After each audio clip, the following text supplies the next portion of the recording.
Hey everyone, welcome to the inaugural Wisdom podcast from the British Association of Anger Management, or BAM, to use its apt acronym.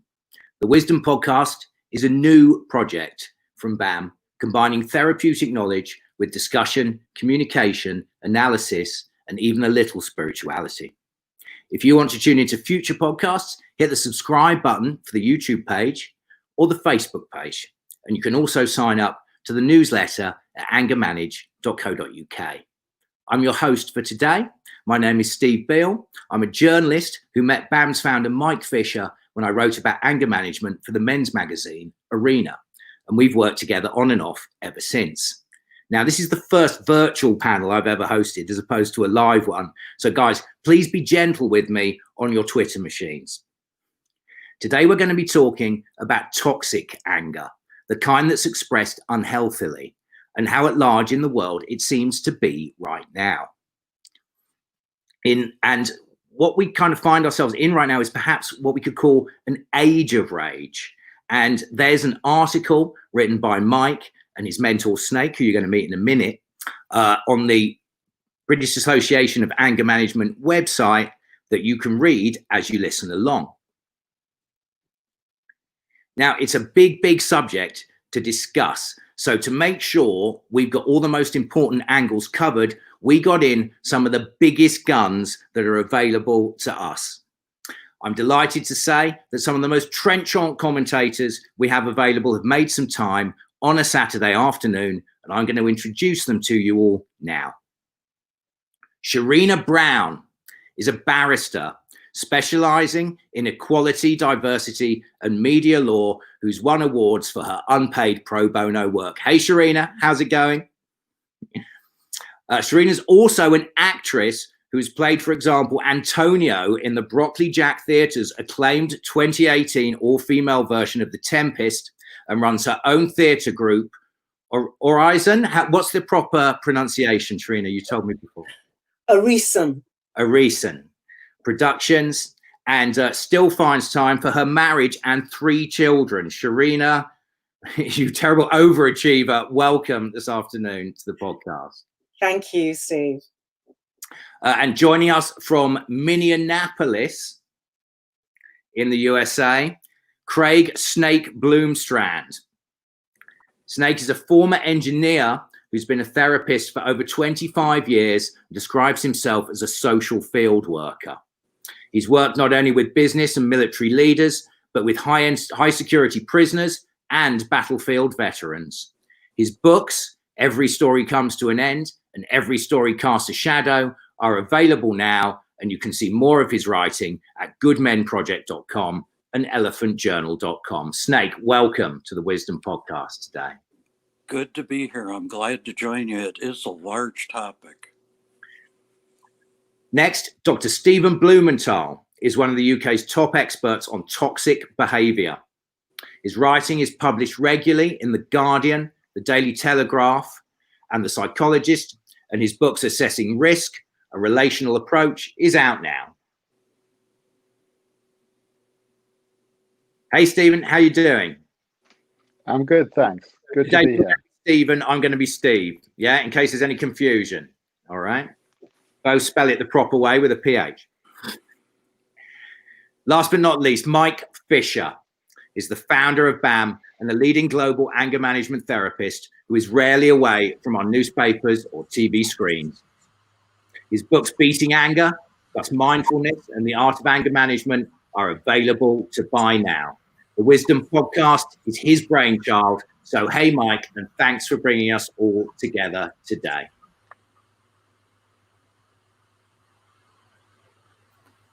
Thanks, Steve. Hey, Mike. So let's talk a bit about the age of rage, from snapping at colleagues to domestic violence and internet trolling to terrorism. Humanity seems to have found itself in an age of rage. There's road rage for driving denouements, cubicle rage for office outbursts, and my own favorite, lane rage, which is when you're in the swimming pool in the lines and you're in the fast lane and the person in front of you isn't swimming fast enough. But there are also wider sort of macro rage instances. which one assumes to be more political or culturally driven, perhaps. Now, Mike, you and Snake wrote about the Age of Rage on the BAM website this week. Perhaps you could start by telling us what rage in this particular context is and how it differs from anger, including sort of chronic anger, perhaps. So to put it very, very simply, anger is being able to say to somebody, I'm angry with you. And I often talk about be as angry as you want, but you can also be kind. Now, rage is something completely different. According to Freud, he says that rage is like mini madness. And I'm sure at some point, Stephen Blumenthal will probably say something about that. But that's about the closest I can get. When we act our anger out, we kind of cross boundaries and we do a lot of damage and a lot of harm. That's what I would describe as rage. Mm-hmm. So anger in itself is an emotion. It can be used very constructively. And I think you mentioned in the article as well that rage is not entirely useless to humanity. And, we can go into that a bit later as well. But generally, rage is when we lose control, when we start objectifying other people, when we're not at our best, but we're at our worst kind of thing. And it is generally destructive and to be avoided, or preferable to express our anger healthily rather than in a rage state. Absolutely. So I'm all for people expressing anger, but we have to be clear about that definition. And I think as we go deep into the conversation, that will become clearer. So, we talk about rage, we talk about outrage, we talk about furiosity. That is where it becomes dangerous, it becomes volatile, and there's a lot of damage done. That's the stuff we're going to be spending time talking about this afternoon. But I 100% support people expressing and communicating their feeling of anger, but we can still be kind at the same time. Yeah. So, Stephen, if I could bring you in next, how do we see the Age of Rage playing out right now? And I know you've been writing quite a lot during the last few months in the broadsheets about the various ways that sort of unhealthy emotional expressions could be bubbling up.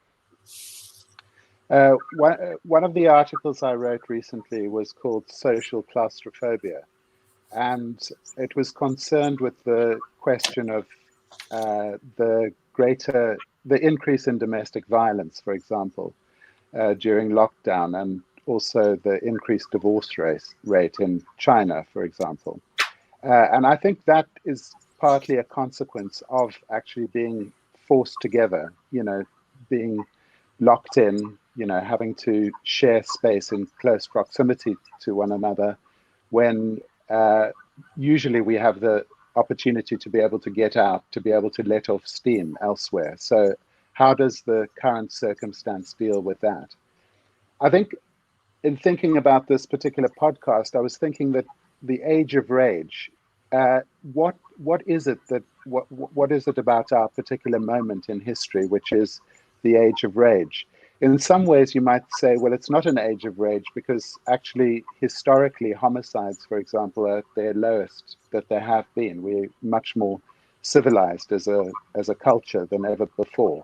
But the social claustrophobia in our moment in, with lockdown is actually very relevant to this question because, of course, there are more of us on the planet right now. So it means that there's a greater density. We bump into each other much more.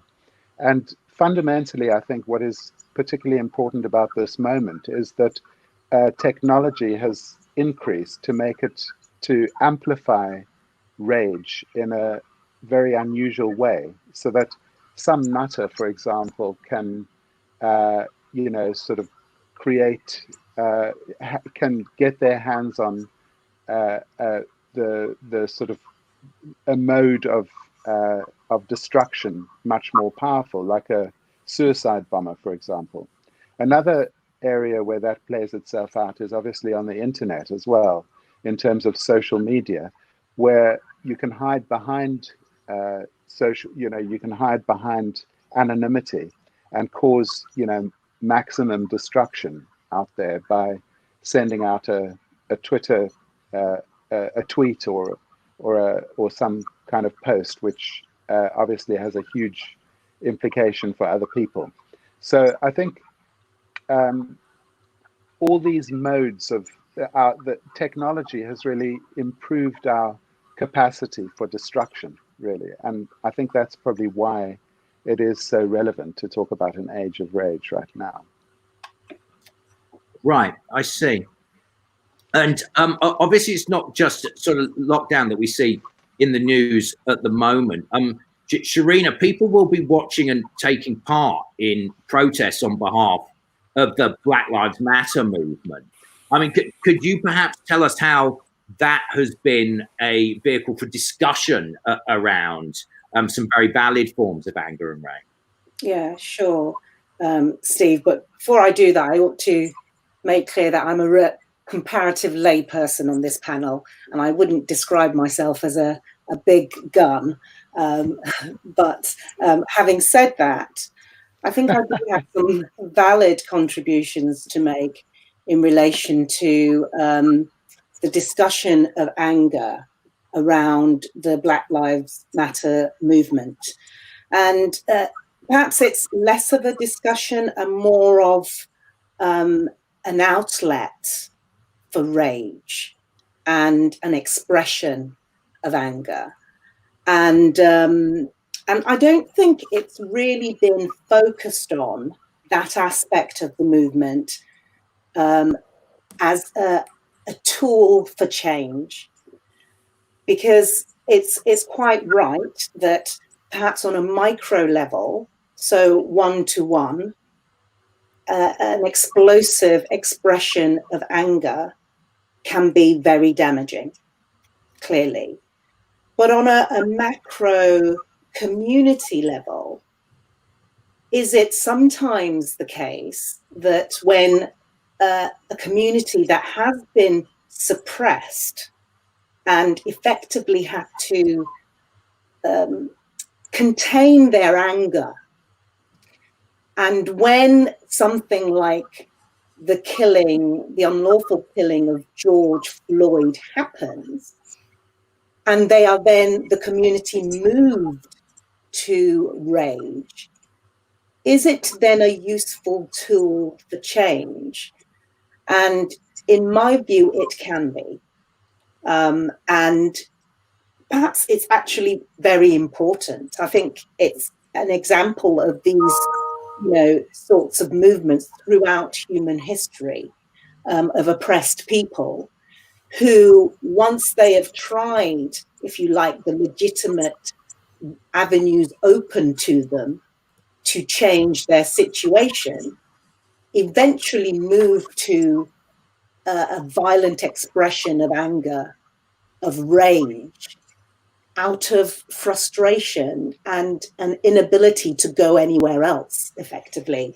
And so that's why we see, in my view, this outpouring of anger and rage on our streets all over the globe.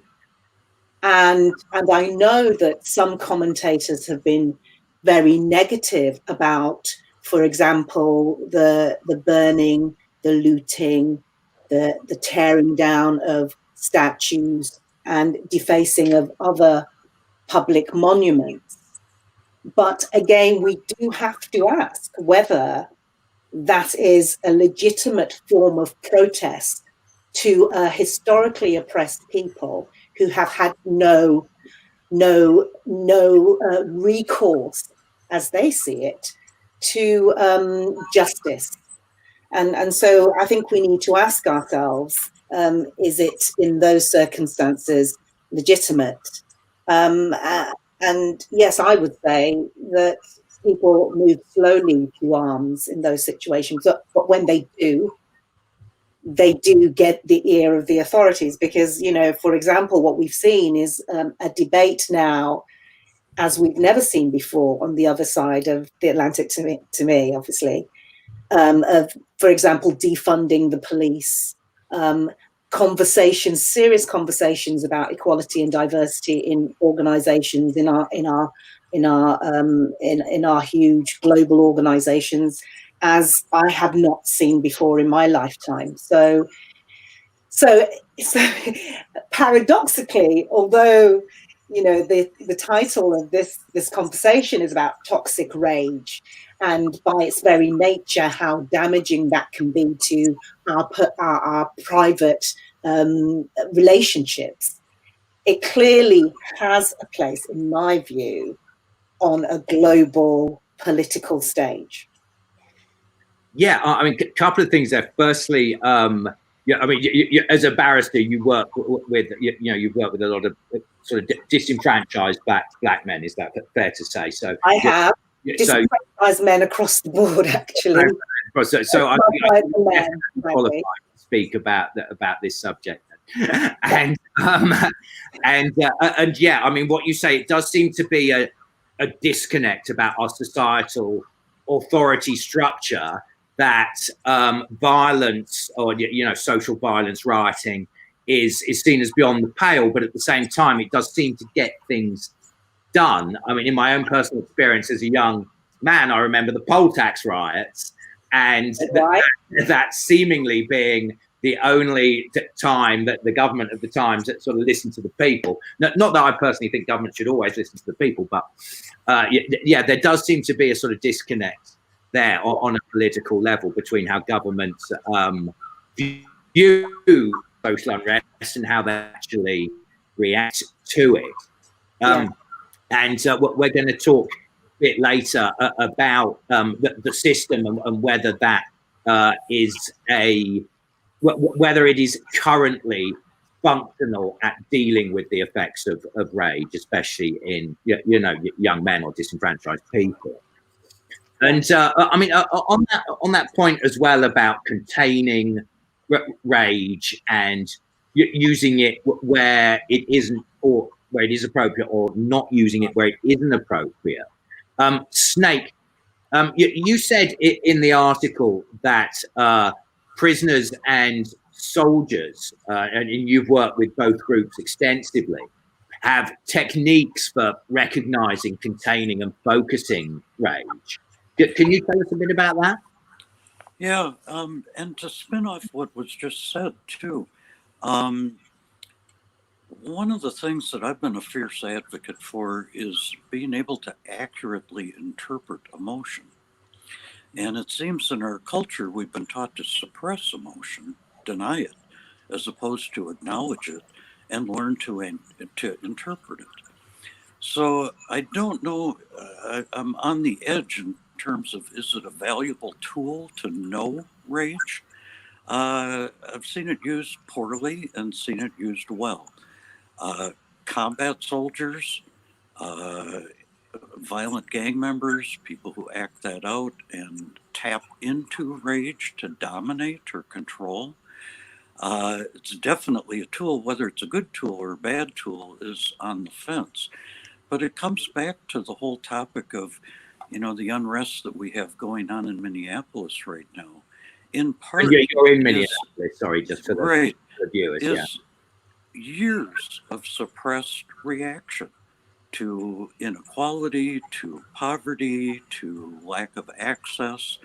And there's emotion that goes along with all of that. And the more it's pushed back, the more tendency there is for it to go to rage.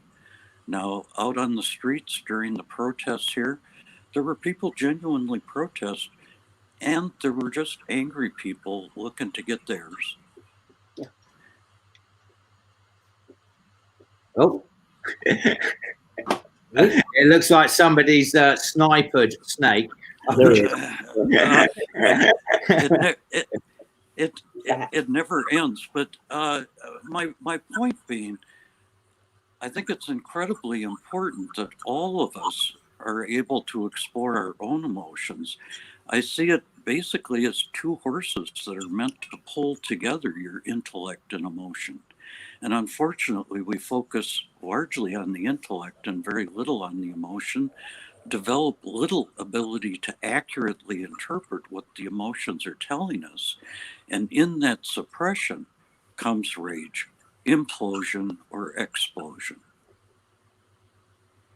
And is there any, and these techniques you mentioned that soldiers and prisoners use, is there any that you have taken into your sort of wider therapy and introduced to people who maybe aren't in quite as compressed a situation as a soldier or a high security inmate?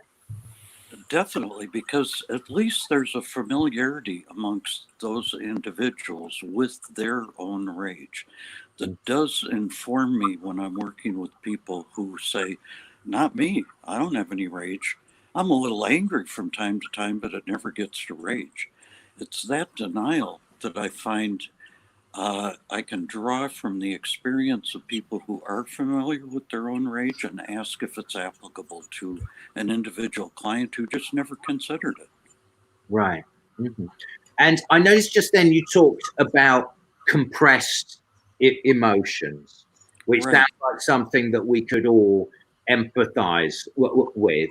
But Mike, do you want to talk a bit about compressed emotions, or I'll tell you what I'd like to do. I want to just go back, because one of my talents is to hang back, listen, and then respond.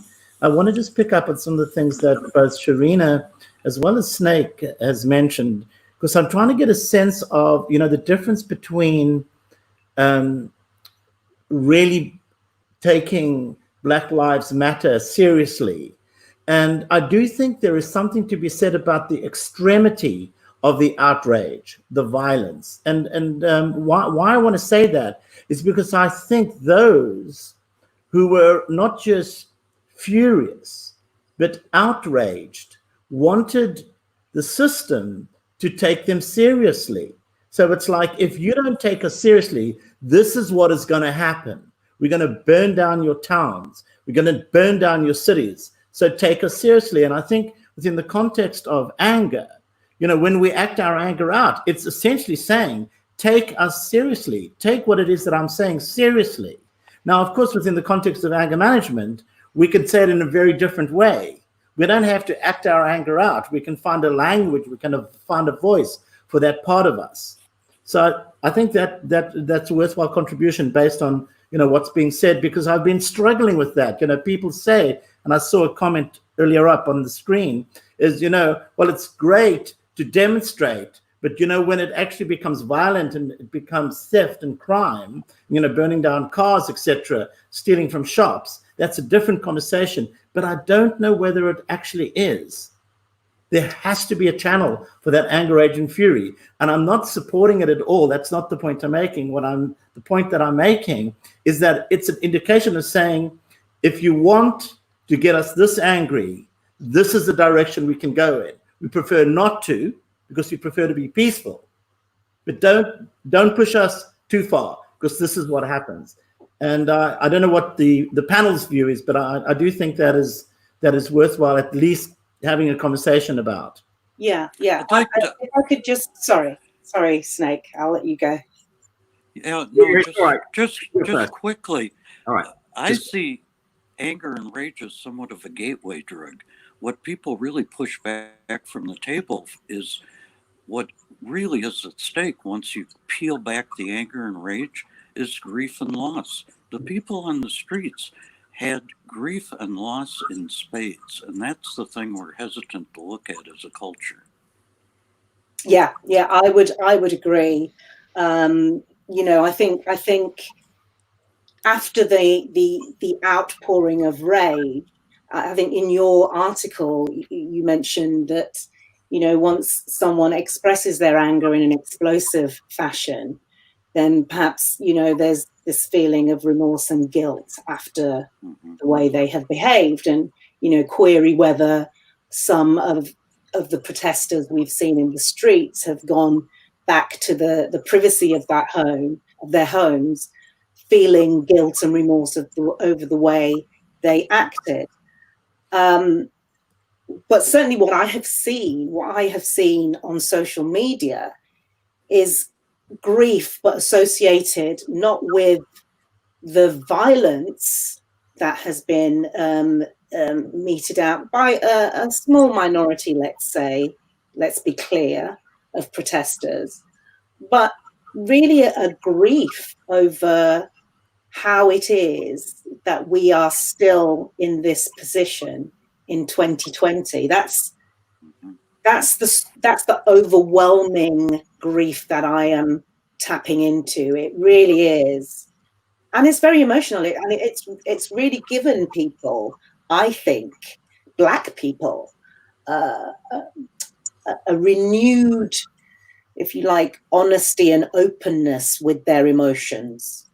You know, I'm seeing, you know, young Black men posting about, you know, depression and sadness and grief in a way that I've never seen, frankly. And I have worked with a lot of Black men who were clearly dealing with grief, but they didn't articulate it in that way. But they're finding that language now. But what I wanted to say also was about, you know, Snake, Mike, you've both mentioned suppression of emotions and how that can then lead to rage and toxic anger and toxic rage. But what I see going on in the Black Lives Matter protest is really an expression of the fact that the social contract has broken down. It's you know, we had an agreement that we would allow the state via the police to police our communities. And for generations, they have been in breach of that contract because they have over-policed our poor and Black communities and have done and policed in an aggressive way. So, you know, I thought it was interesting when I was reading your article, and one of the questions that came up in my mind is police brutality an example of rage? You know, it is, in my view, self-sabotaging, and it is chronic. It objectifies others, namely Black men, and gives permission for the police in these situations to forego the respect for Black people as human beings. So I think actually police brutality is an expression of rage. And when we see that meted out time and time again, then the people will rise up and say, we no longer consent to you policing our community. Yes. And so our rage is legitimate. Yes. Guys, has anyone done any work with law enforcement or the authorities in these areas before? Or are there any sort of recommendations? What's kind of going on? I mean, because I, as a journalist once, I spent a day in the back of the 999 car. And I'm also kind of aware that the individuals the police send round to your house when you get burgled are kind of different to the ones that you meet at the protest as well. I'm kind of aware of that. And you know, law enforcement is, they're human beings, and how can they be helped with negative emotions in these particular areas? You know, to spin off what Sharina was saying too, maybe a inaccurate or an awkward statement to make, but right now so much is being projected on police, most of whom I know are there to do the right job. But just spinning off what Sharina said, the violence in the Black community and the policing of the Black community does come close to sanctioned expression of that built-up rage. It's a reach to go that far to speak it, but to make my point, we send these people out, men and women, day after day after day, into impossible situations. We bring them back to the police station, say, thanks for your shift, you're on your way. There is no decompression. And I see the same thing with military. We send men downrange, men and women downrange.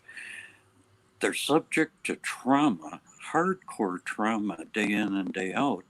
And we really have not effectively dealt with the blowback or the decompression that's required afterwards. I've talked to servicemen who, thanks to modern transportation, leave the battle zone, come home, and in 24 hours, they're standing in Chicago in their apartment, opening the refrigerator. How do you make the emotional transition from battlefield preparedness to being home and back in your family? It's such a reach to think that people can do this job day in and day out without it leaving a bruise. Yeah, I was thinking along those lines, Snake. I guess what is really important here is the cycle of violence, isn't it? That the more brutal you're treated, the more violent you're going to become, and so on, and so the kind of cycle goes on and on, which becomes sort of never-ending for, especially in relation to a community, but also individually. Almost, I think every person I've ever worked with who's got a problem with rage has always been mistreated, has always had done to them what they then do to others. So you sort of, what is called identifying with the aggressor, the person who, in order to survive that experience of humiliation and shame, you sort of adopt then a position of re-victimizing other people and putting them in the position that you were in when you were younger, but also scaling that up to a community level. There's a issue about the Black community, and also overlaying that is obviously socioeconomic status. It's quite interesting actually that there was a article recently in Nature, the scientific journal Nature, which said that the biggest factor associated with risk of death from coronavirus was actually socioeconomic status. It increases your risk threefold, which is more than any other factor. That got me thinking about the science of all of this, which is that neuroscience actually reveals evidence for 3 different kinds of rage. There are 7 affective systems in the brain, or 3 sort of passions, so to speak, of which rage is one of them. Others are care, play, lust, and some others which I can't think of off the top of my head right now.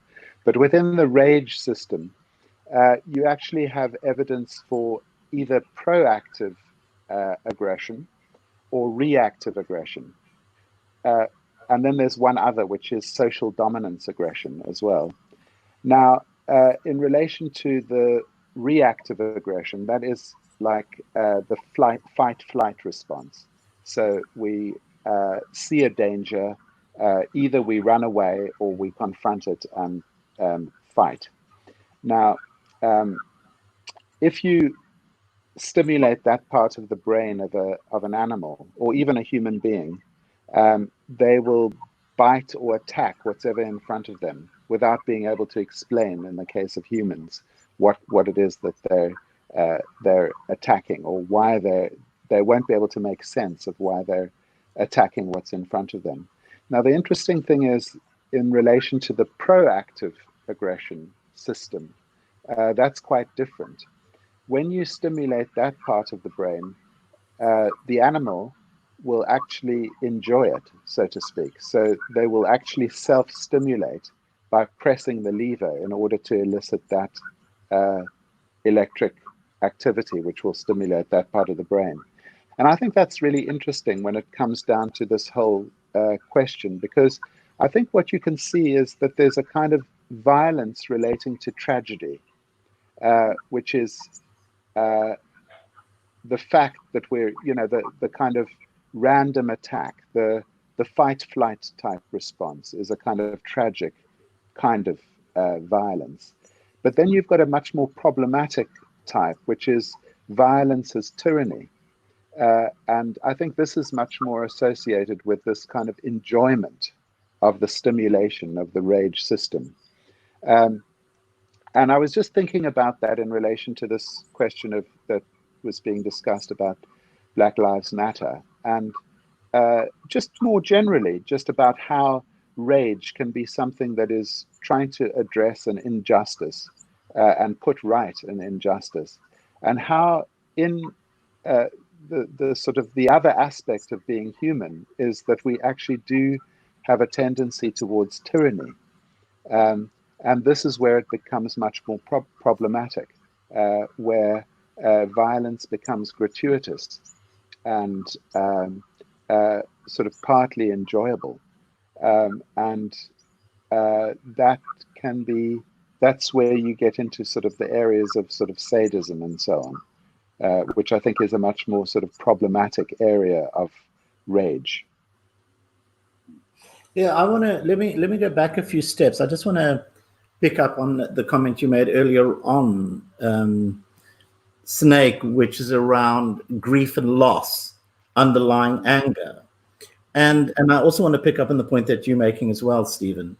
And one of the things I know in the programs I deliver on, there are three types of groups there's three types of group dynamics that I'm faced with. The one is the angry bunch. Now, actually, the angry bunch, we don't have too many of those, believe it or not, simply because when they arrive, they'll complain about the heating, they'll complain about the seating, they're complaining about how difficult it was to get there, etc., etc. The dominant groups that we have, the two of them is the fear-based group, but it's fear-shame-based group. And then the other one is the grief-based group. And it's quite extraordinary. When I think about the client group that I work with, they are clearly heartbroken. And that's often, really a big surprise when I say to people, actually, are you aware of just how heartbroken you are? So that's the one point I want to make. And then, of course, it touches something deep in them. And then they just, bawl their eyes out. The point that you're making, Steve, I just want to pick up on it because I think that level of rage and fury that's being spoken about in terms of being adrenalized, the fight-flight mechanism, it's like extreme sport. There's something about being an adrenaline junkie that kind of stimulates them and they get absolutely high on. And then, of course, you have the come down where you're dealing with the shame and you're dealing with the remorse. But while it's actually happening, it's an extraordinary event. And as you know, the term contagion, developed by Daniel Goleman, it becomes contagious. So you might even have people who go to a peaceful demonstration, get caught up in those environments, and then act out in the way that we're talking about. So that's my 2 pence worth. Mm-hmm. Guys, we've spoken about compressed emotions a couple of times. Who wants to take that one on and explain about that and how human beings are dealing with that? The genesis of that started when I began working with military, and the whole notion of being broken and needing fixing, that language did not work. However, so many of these men and women are geared towards training. And so the notion of, do you know when you're emotionally compressed and do you have methods that you've used to decompress? That shift in language made the work far more accessible and made it far more willing to take a look. And so I use that quite a bit. The notion of denial or suppression is compression. And to compress those emotions results in either an implosion or an explosion. So that's a clearer way to put those two terms. And why do we compress our emotions, Mike? Well, those are two terms, but the kind of the technical term, Snake, is the imploder and the exploder. So usually what will happen with the imploder, they'll suck it in until they can no longer contain it, and then they will explode. That will happen. So I think there's something between the compression and the decompression. It's the decompression happens when they, of course, explode. But there is this saying, and I don't know what your view is, Stephen, but there is this saying that depression is anger turned inwards. Now I know that depression is a very big subject and it's a broad spectrum. But I remember one of the comments that Fritz Perls made. He said that anger is depression. Depression is anger turned inwards. So there's a lot of, when you talk about compression, Snake, there is something about the amount of energy we have to use to stuff the anger But, what I often say about anger, it has to go somewhere. It's like a rogue feeling. It's like rage, but of course not as extreme. And so there is something to be said is that we put a lot of energy into repressing all our feelings, not just anger. But anger is a rogue feeling. It's the only one that has its own energy. And of course, that's when you get this overflow. So there seems to be, in my mind, a common theme here of not having a legitimate outlet for anger, or a legitimate outlet for the clean expression of anger. And I'm thinking now about what Snake said about being able to get back to the station, or your wherever it is, if you're a soldier, back to the unit, and there is no mechanism for them to decompress, and that seems to me a flaw in the system. There's also another part that I want to mention too, is if you dampen down the anger, it's the whole system. You dampen down compassion. You dampen down so many other emotions. So we're not simply dealing with the emotion anger. It's the whole system that we end up dampening down. And it makes it difficult to feel joy and so many other emotions. It's a whole system. Well, rage is not a cancer, right? It's passion. There's a lovely quote from the film The Third Man, where at the end of the film, the main character, Harry Lime, says something like, in Italy, you had 30 years of the Borgias and bloodshed, violence, etc. And that produced Michelangelo, Leonardo, and the Renaissance. And in Switzerland, you had 400 years of brotherly love. And what did that produce? The cuckoo clock. The quote goes something like. So it is a kind of source of creativity, isn't it? It's like, I absolutely agree with the point. And I think it is also linked to this point about loss and grief. And also coming back to that point about the system preventing the expression. So it's partly the system, I think, and then partly the people within it, and being able to have a kind of lexicon of language to be able to express that, to be able to express that passion in a creative way rather than in a way that can turn to destruction.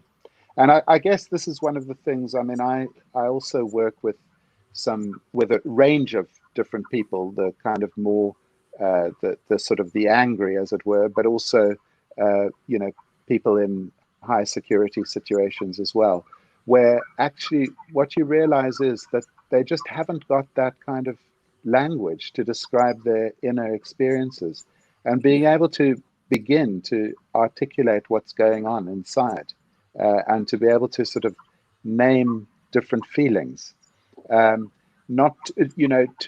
I think mindfulness is quite an interesting technique, because it's a way of actually sort of allowing all your different emotions to surface and to be able to look at them without kind of pushing them away, but actually allow them to come to you. But if they're frightening, if those feelings are frightening, like, for example, vulnerability, if you're really scared, if you've experienced a situation where your vulnerability has been attacked, then when that experience is triggered in life, for example, in an intimate relationship, then you're going to be triggered to violence, to defend yourself, to overcome the threat. But guys, as the layman here, I'm confused, because I thought we were in a sort of touchy-feely age where we were all being encouraged to express our emotions. What's gone wrong?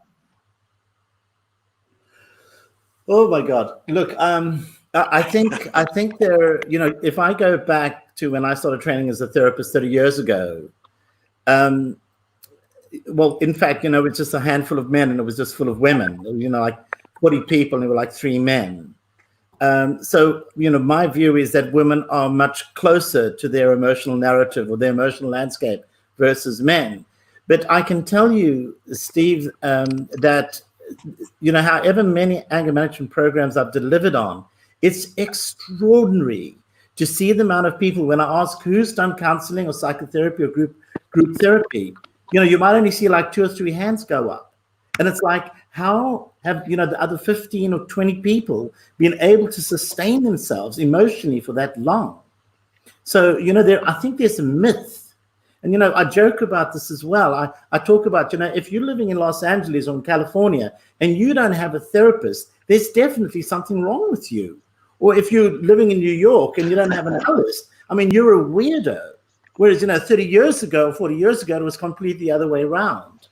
But I do want to just, if I can come back to this, I just want to pick up on what you were saying, Sharina, and I fully support what's being said.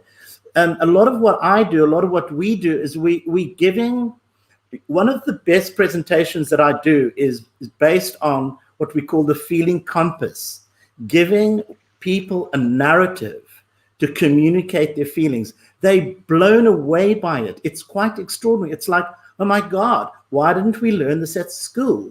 And, I ran a men's group for many, many years, and you'll know about the Snake, the amount of men that we've worked with who don't have a narrative for feelings, but yet they feel so intensely. So, what part of what we do is we teach them a narrative.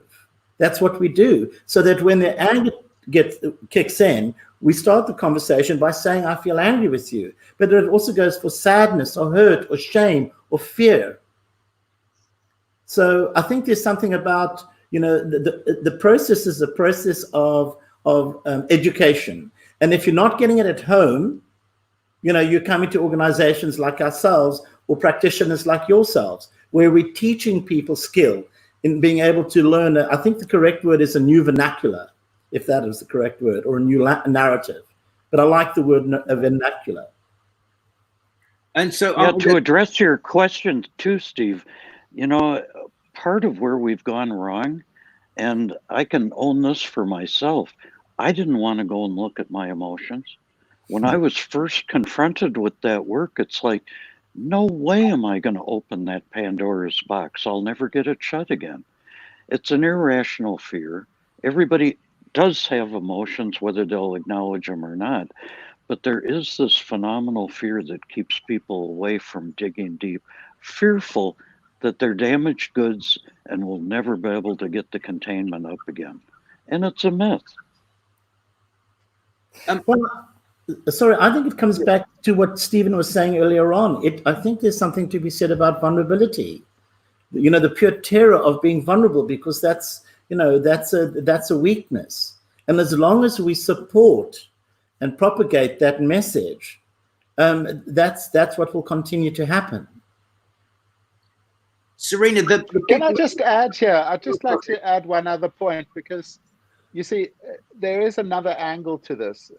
I always tend to kind of adopt the opposite position to whatever's being talked about. But, what if not everybody wants to talk about wear their heart on their sleeve, so to speak? And there are people who just want to kind of go and punch a punch bag or get out on the sports field and, run around and release things like that.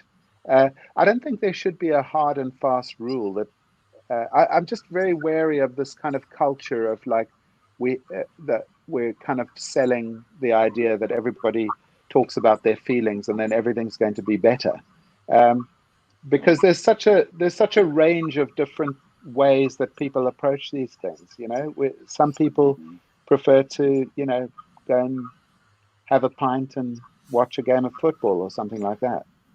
Yeah, I mean, as I was listening to that discussion, I was thinking about, my father and his generation. And of course, there was no vernacular for what we are talking about now.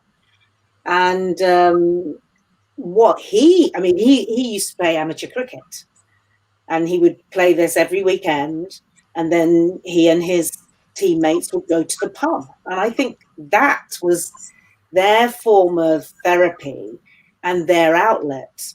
And it seems to me that what is happening now in the modern world is that there are fewer of those situations available, particularly, I think, to our men.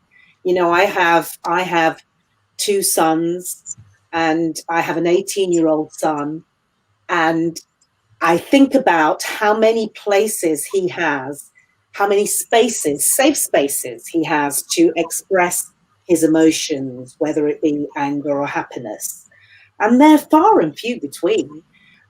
He used to play rugby, and that was the one place where he was encouraged to express rage anger in a controlled way. I mean, it was quite impressive. I was against the whole rugby playing thing. I thought it was just organized fighting, violence. But it was quite impressive how these very young boys, you know, he started when he was 9, would, as the referee would yell stop, they would stop. And the respect both to the referee and other players was always there. And I wonder whether there are just fewer places in society now for our young men and men generally to express their emotions in a safe space. I really like what you say there, Sharina, because I think, the feminist writer Camille Paglia, who's actually a bit sort of controversial in this area, I actually agree with her point when she says that the education system is very much geared towards girls, actually. And there's a sort of, I think there is that kind of culture around, which is a kind of almost feminizing of boys, which, as if masculinity by definition is toxic, which is quite wrong. So her argument is that in schools, you know, sitting down for hours and hours, learning is very much what is geared towards girls rather than boys, to actually need to be able to run around and play rugby and so on. And, you know, obviously rugby is a bit dangerous, but this idea of, you know, that rugby has to become sort of touch rugby and that it has to be sort of inclusive of boys and girls. I think there are some serious questions that our sort of, what's it called, the cancel culture really needs to address. I agree with that in terms of, I think that's one of the differences between masculine and feminine in terms of the topic of anger, is that boys have so many opportunities through sport to take it right up to the edge, whereas there are few of those opportunities available for women. It isn't that women don't play sports, but the violent aspect of it, I know for me it was hockey, and we'd go and knock each other around like crazy, and we learned the limits that, you know, okay, that's a bit too far, but we at least walked up to those limits. And I don't see those opportunities, certainly not for my daughters. No. Life has become too sanitized, doesn't it? Yes. Well, I was just about to interject that. I don't know about how the curriculum in the States, or where in the state you're in, Snake, but where in London, we have, as a parent, I have seen a reduction in the number of contact sports allowed to be played at school for fear of an injury and then, you know, an inevitable lawsuit, perhaps. There's a sort of culture of risk aversion around these sorts of sports. So that you know, they're not offered when they are, I think, important for girls as well as boys. You know, I play hockey Definitely. and softball, and I was very sporty, and it was an important outlet for me. There's a couple of girls in my mixed martial arts class that would give anyone on this Zoom call a run for their money. And I was really interested because we did actually have a question from Marsha via email, and she asked, I mean, how about women's rave? Is it less socially acceptable and more threatening than male rave? I think female rage is I was going to say it's becoming more prevalent, but I just think it's being recorded more. Right. So exposed more. Exactly. Exposed more. But there is this sense, I think, that it is more frowned upon for women to express their anger in a violent way.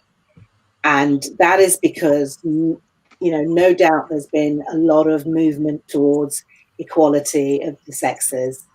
But the reality is that it is still an overwhelmingly chauvinistic world. And so if we're seen to express, I mean, even down to swearing in public, you know, I think that is frowned upon by a generation of men who are not accustomed to seeing women expressing their anger in an explosive way. I certainly worked in a very traditional office where it was no swearing in front of the lasses. But when the lasses weren't around, you were expected to turn the air a deep shade of blue. But also, there's sanctions for women who are seen as aggressive. So, you know, for many years, I was a criminal advocate. And although, you know, sort of assertiveness on the part of my client was very much encouraged, I lived in fear of being branded, you know, a difficult, aggressive bitch. You know, that's what we would be called and be given a wide berth. So there's a culture around women in the workplace, I think, that means that if I consider it assertiveness, but if you're viewed as aggressive, then you're given this label. I think anybody who's worked in a women's prison will attest to the fact that they're extremely violent places. And I guess every violent male has had a mother. And when you get them into a group, they often tell stories of the violence of both their fathers and their mothers. And I guess I'm just thinking contemporaneously about the you know, how Ghislaine Maxwell is treated in the media, for example. I think she's so far, I mean, obviously there are allegations, but in relation to Epstein, you know, I think he got he got his sort of comeuppance in the media, right? But the same isn't true of how I've been interested in how a female alleged perpetrator might be treated, which is quite interesting. Well, we'll soon find out, Stephen. When you think about, you know, I was reading some reports yesterday on Maxwell, who was imprisoned a couple of days ago, which is going to be having to stand trial. So it'll be very interesting to see how that unpacks itself. My experience of the way women who fall foul or are accused of falling foul of the criminal code is that, you know, the weight of punishment will just fall down on their head. I mean, to me, it is, and the statistics bear that out, you know, first-time female offenders for shoplifting are more likely to get a custodial sentence in this country still, because it's seen as such a betrayal of their femininity. And so it's an aggravating feature that you have, you know, you're female and you've breached our criminal codes. And so my experience has been that the punishment will be both swifter and harsher. This is a fascinating subject that we could maybe go back to on another episode of the podcast in the future. But we have a question here from Stowe, who I'm hoping is from Walthamstow, E17, London. And they say, does low education have more to do with anger and rage? Who's going to take this one? Who wants to go first on this? Well, one of the main risk factors for violence, for repeated violence, is actually school exclusion. And low education is definitely a risk factor associated with violence. So purely from a statistical point of view, it is, yes. I think we need to unpack that a little. Of course, yes. Because undoubtedly you're right, Stephen. There is this correlation between expulsion from school and then a downward spiral into more aggressive behavior that attracts punishment by the criminal justice system. But I think rather what's going on is that the more educated you are, the better your socio-economic circumstances are, the more you have to lose. So, for example, if I am in my car and I have, an accident, the negative impact of me fleeing that scene to my profession, so my continued ability to earn money is great. I will lose, I'll be disbarred. Whereas if I'm, on a moped and I'm a kid and I've already got a couple of misdemeanors to my name, what's the big deal? So I think it's, I don't know if the questioner is hinting at whether it's an intellect issue or, lack of intelligence. Rather, what I think, in my view, it's more about the stakes. How high are the stakes? Yeah.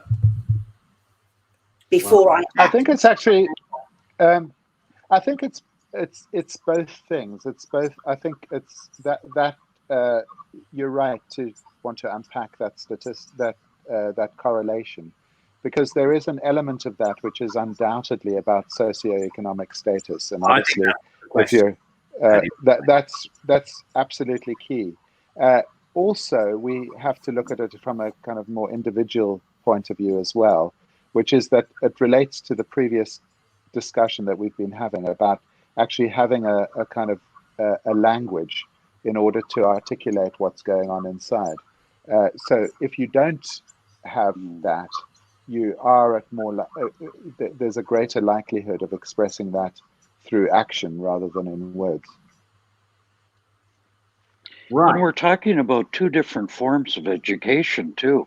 One is academic, which does give you greater options, but there's another neglected education, like you mentioned, and that's a social education.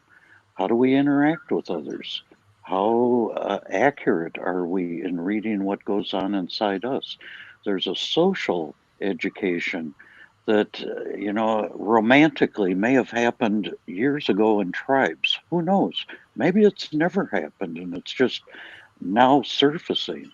But we need an academic education and a social education and models that point the way. So let me pick up on this just for a moment, just from my experience when I work in schools. When I have worked in schools, I don't tend to do that anymore because it's pretty chaotic, and they certainly can't afford to have somebody like me working with them. However, the girls have always been angrier. They've always been more violent, and you do not want to mess with them. You do not want to mess with them if you're a bloke. Yeah, they'll simply take you out. That's the first comment I want to make. The second one is that in our anger management programs, I've been in situations where men have seen women walk into the room, and it's like, this is completely weird. It's like, women don't get angry. Yeah, so I'm often struck by that. I mean, there's a fantasy that only us blokes get angry, but of course women get angry, and they have every reason to be as angry as they are.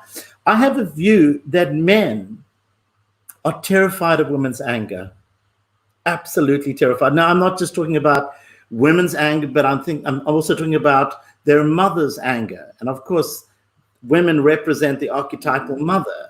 So I do think there's something to be said about that the only way for us to deal with when a woman is raging, not angry, raging, it's absolutely terrifying. I mean, we know the term banshee.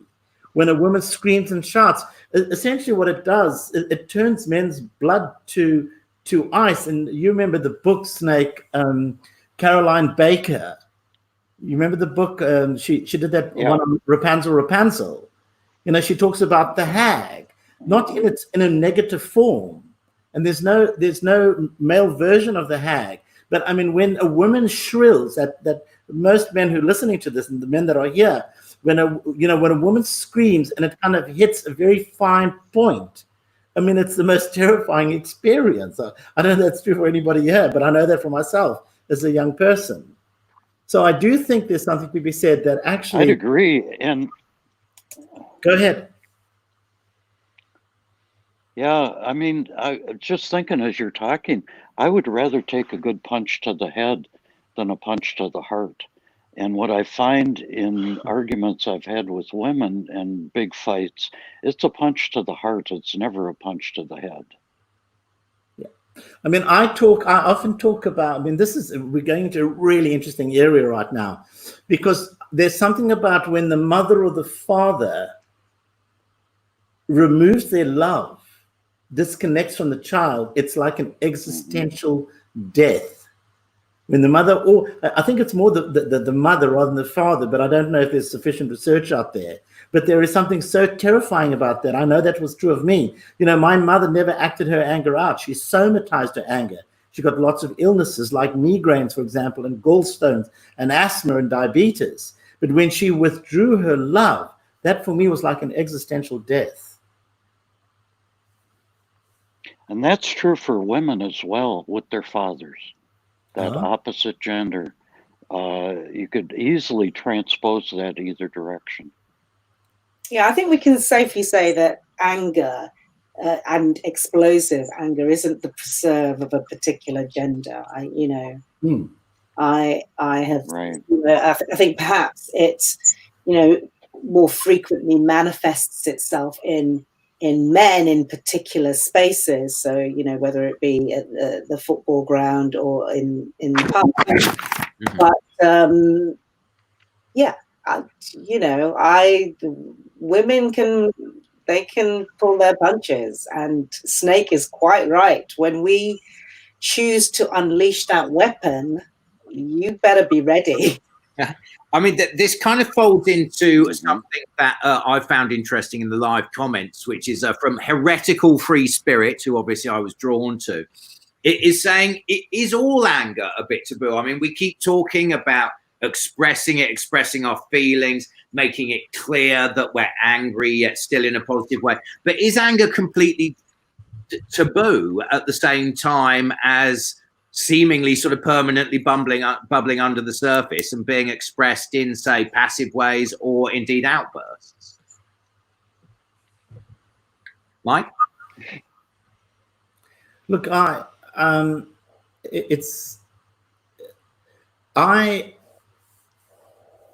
from the word go, in my programs, I always talk about anger's here to stay. It ain't going away. It's a survival mechanism that it'll always tell somebody else that it'll always tell the individual who's angry that something's not quite right. When somebody crosses a boundary, I'm going to act my anger out. But a lot of the work that I do is helping people to differentiate between passive aggressive, that imploder thing that we're talking about, and anger and active aggression. And then we move into rage, fury, and of course, murder.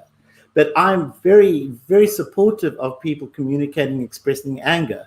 However, we have to do it in a kind way. But it does go back to what we were saying earlier on. It's about we need to learn a narrative. in order to communicate our feelings, that it doesn't jar the other person when we express them. And, you know, the person who comes to mind is Marshall Rosenberg, who he wrote a book called Nonviolent Communication. And, you know, he's no longer around, but, you know, I fully support his perspective on we can actually communicate our anger, but we can do it in a way where we start the conversation by simply saying, I'm angry with you. But as you already know, that's not the way we start the conversation. We start conversations, you never, why don't you, you should, what's wrong with you? So we go straight into blaming and shaming. And of course, people are going to react to that. And, you know, that's when it becomes really, really destructive. But Steve, I'm not too sure whether I answered the question. Yeah, not completely, but it was interesting nonetheless, mate. Oh, okay. Anger, is it completely taboo? And I think there seems to be a bit of a disconnect here with this. I mean, I said it earlier, is with the disconnect between sort of Prince Harry, Meghan Markle, everyone talk about their feelings, everyone agreeing on social media, but do we really want to hear about each other's feelings? Isn't it sort of messy and inconvenient? Well, it's, you know, Snake, you and I have had this conversation many years ago. I mean, you told me about one of the banks in America where part of the description is that you're not allowed to express your anger. So I don't know if you heard that, Snake. Can you hear me, Snake? No, you can't hear me. Well, I'll fill the gap whilst Go ahead. out his audio difficulties. I think the main problem is that we are taught, we don't understand what anger is. We are not taught what true anger is. So when I first met Mike, I thought anger was, you know, throwing a glass at somebody. Sorry, I didn't hear that. Say that again. When I first met you, Mike, yes, I thought anger was throwing a glass at somebody. Okay. But that is an expression of anger. What I didn't understand and what nobody had told me before I met Mike was that you can be angry and just say, I'm angry and this is what I'm angry about. So I think it is taboo because we wrongly think that all anger is about violence. And until we learn or remind ourselves that actually anger is a valid emotion, it's an important one. You know, we have boundaries. We need to make sure that people know when they've crossed a boundary. And there's nothing wrong with expressing anger in a clean and appropriate way.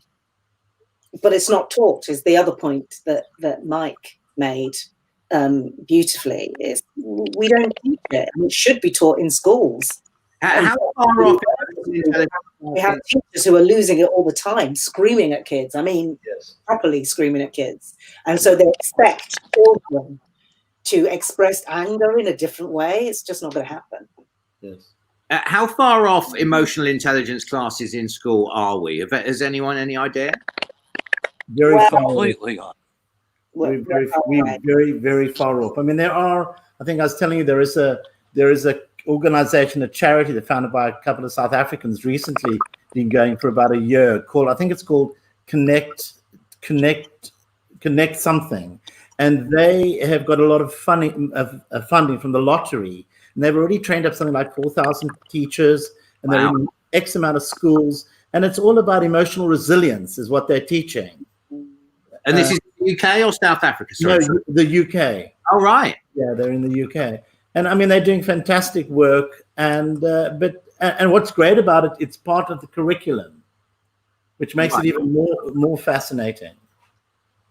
No, I think we will see more and more of that curriculum. And I once went to a parents' evening, and which was all about, I can't even remember the title they gave it. I think it was personal health, emotional. I don't know. I can't remember the phrase, the title.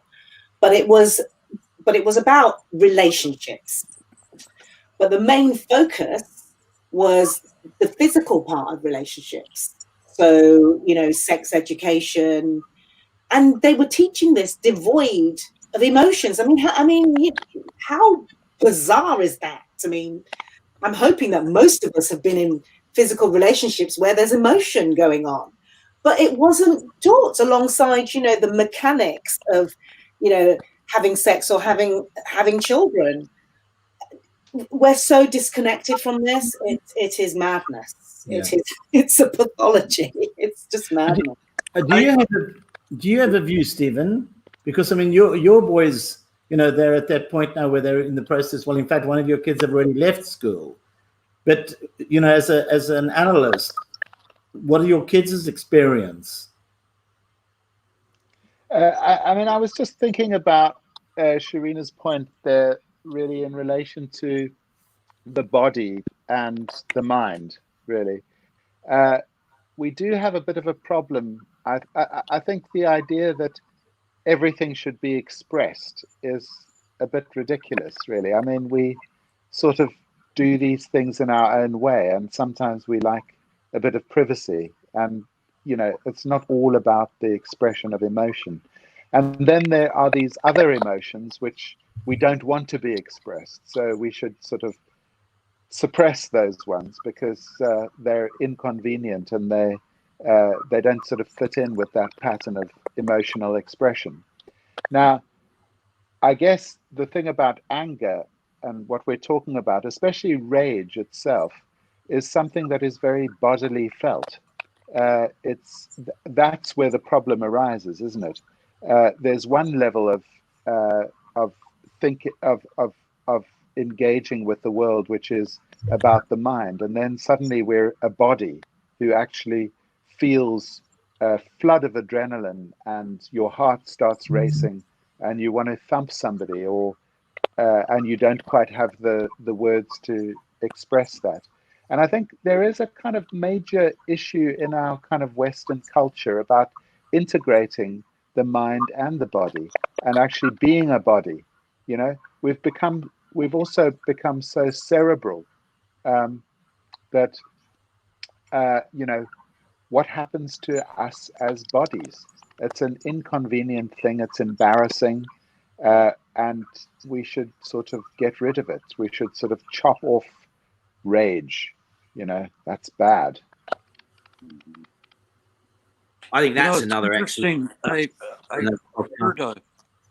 a good quote that fit into that, and it was a woman whose husband had come back after a long deployment, and her comment to her husband was, if this relationship is going to work, you're going to have to come up with something beyond hungry, horny, or angry.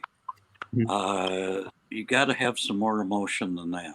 And so we are talking about lessening this hierarchy to at least go explore, if not express, the range of emotion that we have as human beings.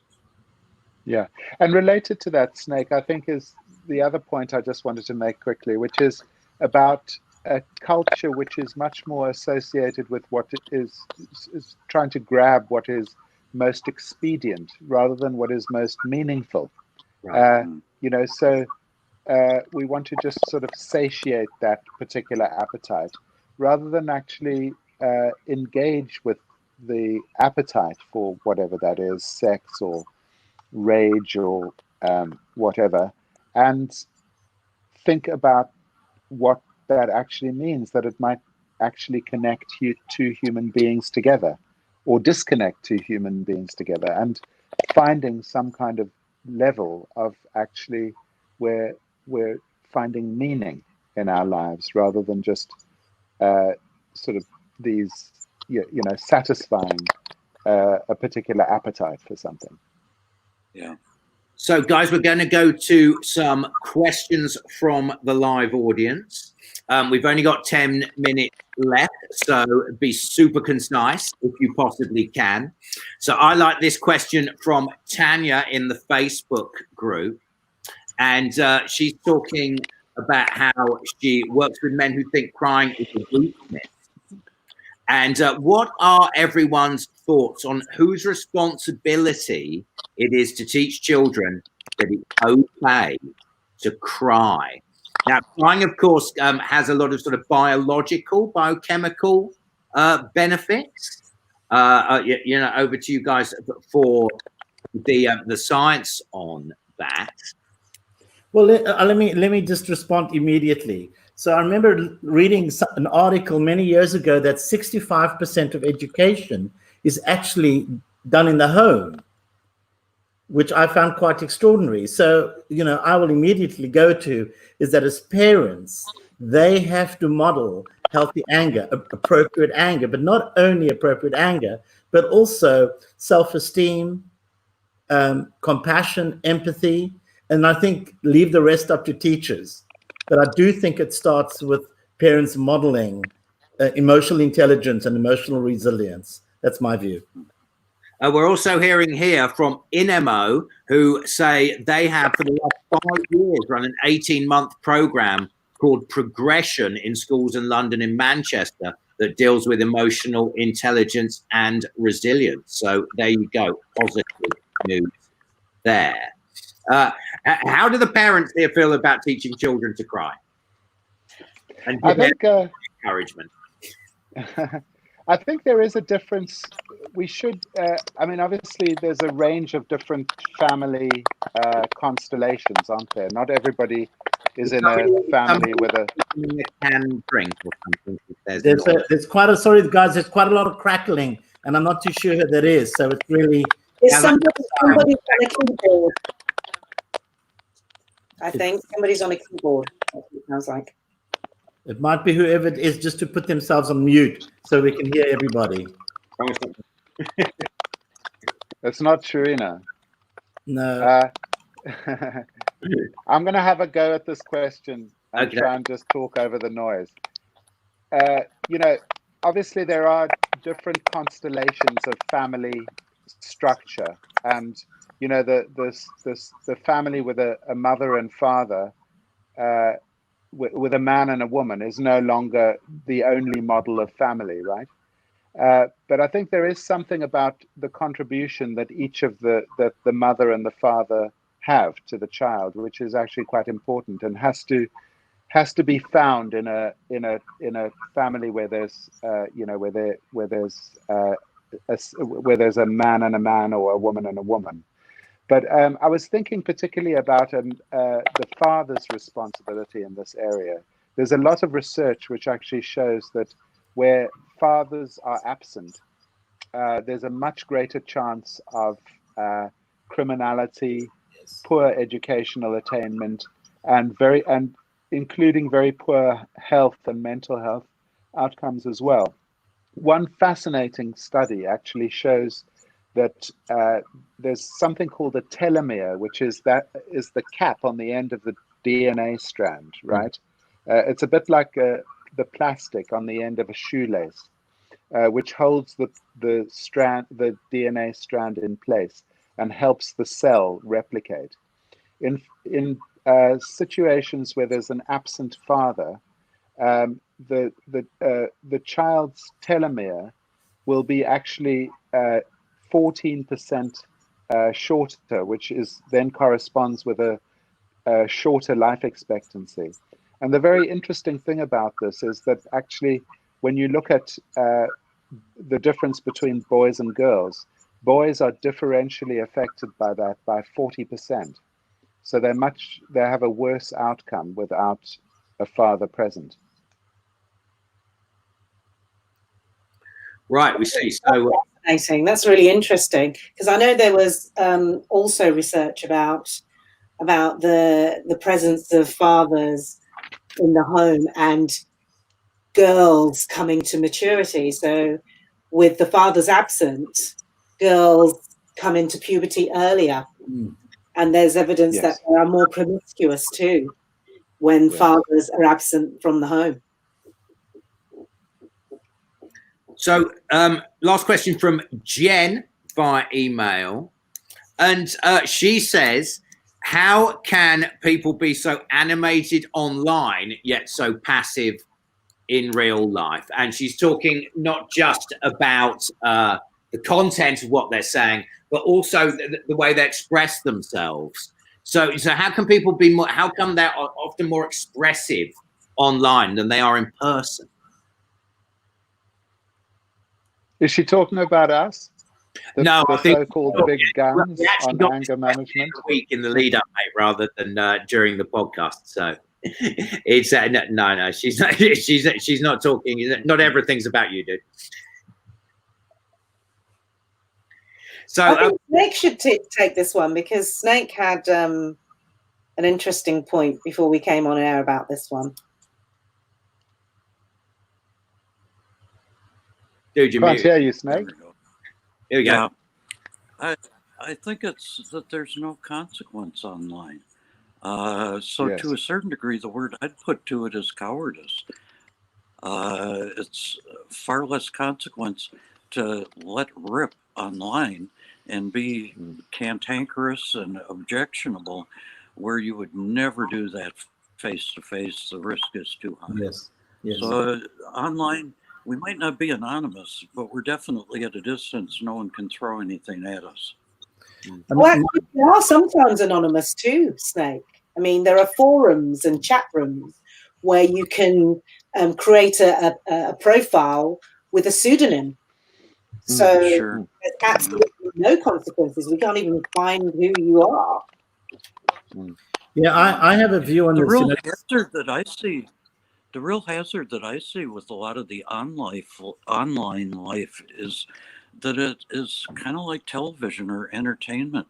It's a faux representative of relationship, of the interaction between humans, where risk is diminished and expression is encouraged, but it really is a placebo in many ways. I like what you said there, Freud. You made a Freudian slip there, Snake, on lifers. I don't know if you heard that. Yeah, on lifers. So, you know, I have a very particular view about this, because my view is that there are times, I do this less now because I also got the pushback, but you know, there's times when I'm just grumpy and I go online and I hear something or I read something on Facebook or you know, I see a tweet and it's like, I push back, but people push back as well. So I've kind of had to learn to tone it down, because there's always going to be fallout. And, you know, the last thing I want is somebody trolling me. I just don't like that. I just think it's unbelievably disrespectful. And Bruce is already saying, you know, it's cowardly. It has no consequence. But I think people who engage in that sort of angry online behavior, I think they're lonely. Yes. I think they're lonely. Yes. Because, I mean, you know, you see sometimes the conversation goes on and on and on, and you think, how have you got the time to engage with this? I've barely got time. Well, what happens is, you see, I think that I think it's also perhaps to do, it's not just, I mean, lonely is, I guess a lot of people are really sort of troubled on their own, right? And the online figure becomes a kind of, a convenient sort of hook to hang some kind of internal persecutor, so that this gets sort of projected onto this sort of public figure, and then the external person is attacked rather than the figure being an internal one. I mean, it's what Freud said about projection, that it's the very first defense mechanism, because it's expedient, because it's easier to have, if you've got an internal persecutor in your own mind, you can't actually run away or fight that persecutor. But if you project that out externally onto an external figure, you can then either fight or flee from that feared stimulus. Go on forever. Oh, my. Sorry, I just have to pick up on what Stephen's saying, because, you know, we're now moving to the realms of shadow projection. And I remember one of the situation I found myself in a group, Stephen, was somebody said, like, where does the shadow come from? And for years and years and years, I've been trying to figure that out, until I read Freud's perspective on the fantasy bond. And you're describing the same thing. You know, when we come from a family, when we're so terrified of the consequences, we then project that anger, rage, and fury out onto the world, because we need to be seen safe. and protected by our parental figures, especially when the light goes off at night.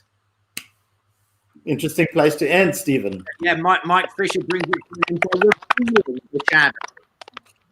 So everybody, thank you so much for joining us this afternoon. Thanks to our panel, Sharina Brown. Thank you.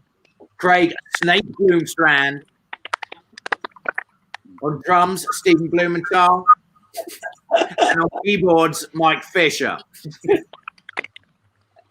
So remember that you can follow us on our various different social media channels, Facebook/BAM UK, YouTube /Beating Anger, and of course the website angermanage.co.uk. We're going to be back with another Wisdom Track podcast on the 15th of August, when we're going to be talking about practical wisdom for the 21st century. Do we have time for the video, or we got to wrap it up? Yeah, let's have the time for the video. We got the time for the video. Guys, here is the video that is going to introduce to you our new project here at the British Association of Anger Management. It's called The Wisdom Track. We think you're going to love it. Here's how you find out all about it. We will see you again on August the 15th. Thank you, everybody, and have a wonderful weekend.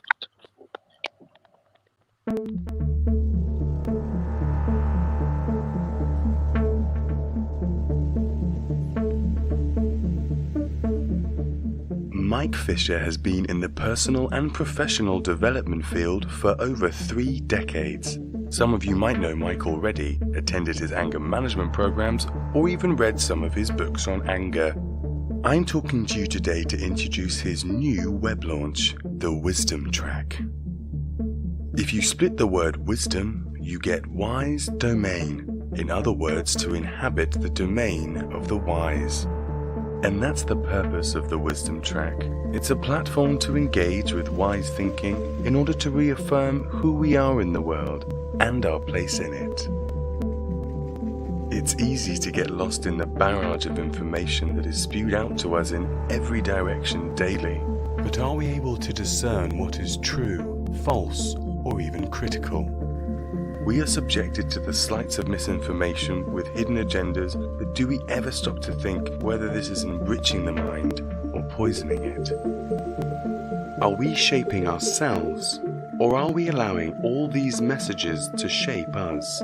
Despite all the connectivity of technology, has it in fact made us more vulnerable to being shaped by external forces? And how does this affect our awareness or consciousness, both individually and collectively? You see, there's a personal element to wisdom too. It's different for all of us. It's about finding yourself, knowing what your boundaries and values are, and having a clear dialogue with your inner voice that instinctively knows what's the best course of action for you. We have an inner landscape that is important for us to inhabit. Otherwise, we lose touch not only with ourselves, but with our place in the world, our purpose, and our environment. We are already witnessing the consequences of this disconnection in our world, the lack of care, respect, and connection towards each other, as well as our one and only planet. COVID-19 has given us a rare opportunity to stop consuming and bring our focus into what is essential. So, what is essential for you? Sometimes becoming wise is about asking different questions. The Wisdom Track platform is a place where we can do all of that, where we get to talk, share, listen, and evolve together.